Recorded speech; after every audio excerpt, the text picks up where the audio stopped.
நான் அதனால தான் சொல்லுவேன், இன்னும் காலங்கள் வேணும். அது காலங்கள் வந்தாதான் இது நடக்குமா நடக்காதா, திரையும் தரையும் ஒன்று சேருகிறதா அப்படிங்கிறத பார்க்கலாம். ஏன்னா மக்கள் திலகம் எம்ஜிஆர் திரையில எப்படி பாடினாரோ அப்படிதான் தரையில் இருந்தார்.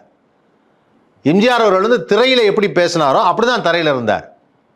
அதுல பாட்டு வரும், இதுல அதே மாதிரி லைவ்ல அந்த மக்கள் அவரை ஃபாலோ பண்றதும், மக்கள் அவருக்காக செய்யறதும், இவர் மக்களுக்காக செய்யறதும் இருந்தது. புரட்சி கலைஞர் கேப்டன் விஜயகாந்த் திரையில் எப்படி இருந்தாரோ அதே கோவம் தரையில் இருந்தது. மக்களுக்கு ஏதாவது ஒன்றா துடிச்சு போயிடுவார். இது திரையிலும் தரையிலும் ஒரே மாதிரி இருந்தது. ஆனா இப்போ திரையில சூப்பரா இருக்கு இந்த பாட்டு. கண்டிப்பா திரையில வேற மாதிரி பிக்சரைஸ் பண்ணிருப்பாங்க. எச் வினோத் வேற லெவல்ல இருக்கும். ஆனால் இது தரையில் இருக்குமா? இப்போ இல்ல. அந்த உணர்வு இல்ல.